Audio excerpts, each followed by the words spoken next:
Olá, meus queridos, tudo bem? Quem está aqui? Professor Roque, mais conhecido como Veja Bem. Hoje nós vamos falar a respeito do nosso primeiro tópico de instalações elétricas 1, que são alguns conhecimentos básicos, sobre instalações elétricas.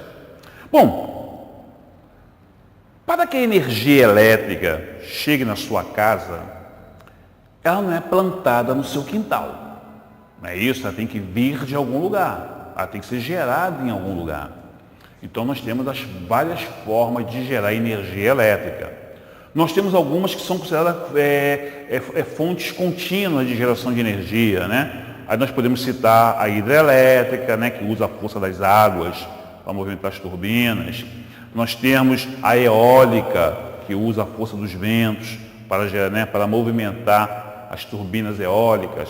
E nós temos a fotovoltaica, que é aquela que utiliza a luz do sol, para gerar energia elétrica. E nós temos aquelas fontes que são armazenadas, Aí nós podemos citar entre elas, a termoelétrica, a termonuclear, isso são fontes que nós chamamos de armazenadas. Bom, nós temos algumas grandezas elétricas que nós devemos conhecer, para você poder trabalhar com instalações elétricas. Uma das grandezas elétricas que nós devemos conhecer é a tensão elétrica, que a gente usa a letra E, U ou V para designá-la. A tensão elétrica é o seguinte: em primeiro lugar, para que haja energia elétrica na sua casa, tem que haver a circulação de uma coisa chamada elétrons.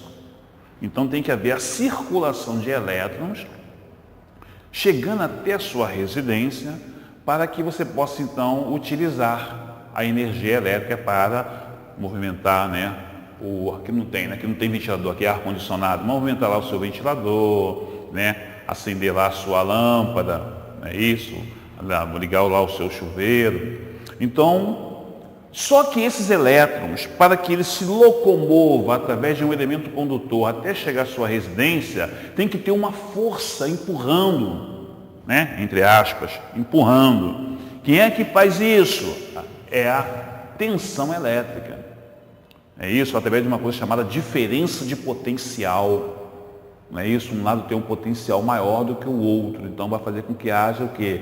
A circulação então desses elétrons. A unidade de tensão elétrica é o volt, que nós usamos a letra V para designar. E o aparelho, o instrumento que mede tensão elétrica, chama-se voltímetro. Tá ok? Outra grandeza elétrica que nós temos é a corrente elétrica. Como eu acabei de falar, a corrente elétrica nada mais é do que a circulação dos elétrons através de um elemento condutor. Durante um determinado intervalo de tempo. Tá ok? A corrente elétrica, a gente usa a letra I para designar. E nós temos, e a unidade é o ampere. E o nome do aparelho chama-se amperímetro. Só que a corrente elétrica, ela pode ser contínua.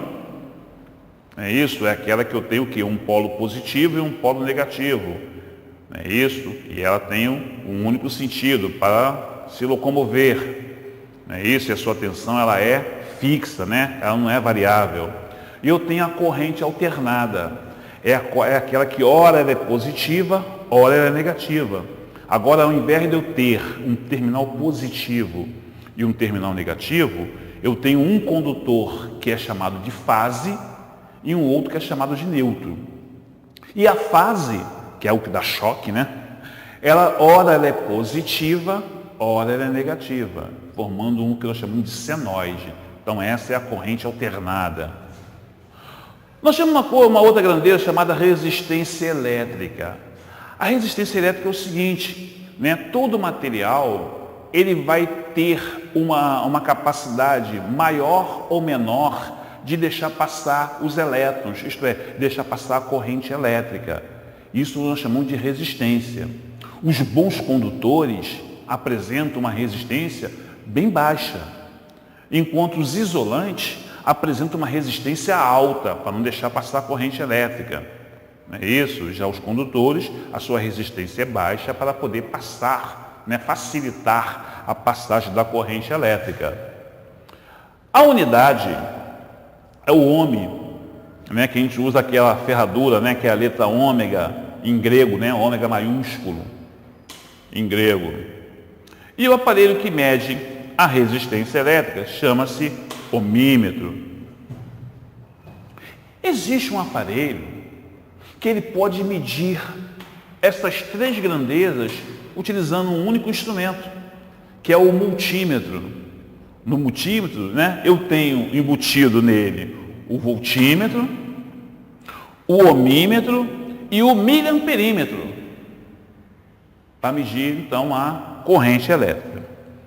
Bom, quando os elétrons estão se deslocando, né, de um ponto ao outro, ele vai realizar uma coisa chamada trabalho, né? E está realizando um trabalho, que eu chamo então de trabalho elétrico, tá? A gente usa a letra W para designar, tá ok?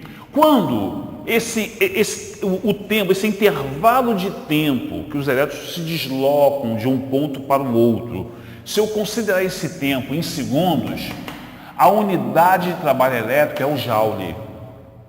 Agora, se eu utilizar a hora, tá, vai ser o watt-hora, tá ok? E o aparelho que faz a medição do trabalho elétrico, a gente chama de medidor de consumo. É aquele que tem lá na entrada da sua residência, né? Quando que vai lá aquele cara lá com aquela roupa verdinha, né? Para quem é da Light, né?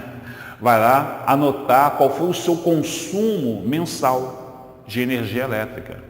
Então, aquele medidor ali, ele está medindo o trabalho elétrico realizado por todos os seus equipamentos durante um determinado intervalo de tempo. Não é isso? Que é um mês, né? Vai transformar aquilo em horas, não é isso? E a potência dos seus aparelhos, que inclusive o trabalho elétrico, né, você obtém multiplicando a potência do seu aparelho, né, pelo número de horas que ficou ligado, né, que ficou funcionando. Então isso vai te dizer qual foi o seu trabalho elétrico, isto é, qual foi a sua energia consumida durante esse intervalo de tempo. Tá beleza? Uma outra grandeza elétrica que nós temos é a potência elétrica. A potência elétrica é o trabalho realizado em um determinado instante. Tá? É a medição instantânea do trabalho elétrico. Então nós chamamos isso de potência. Então é o trabalho instantâneo. Qual é a unidade de potência? Bom, a unidade básica de potência é o watt. E o aparelho chama-se wattímetro. Só que é o seguinte, eu não tenho apenas um único tipo de potência. Na realidade, eu tenho 3 tipos de potência, representados aqui pelo meu triângulo das potências.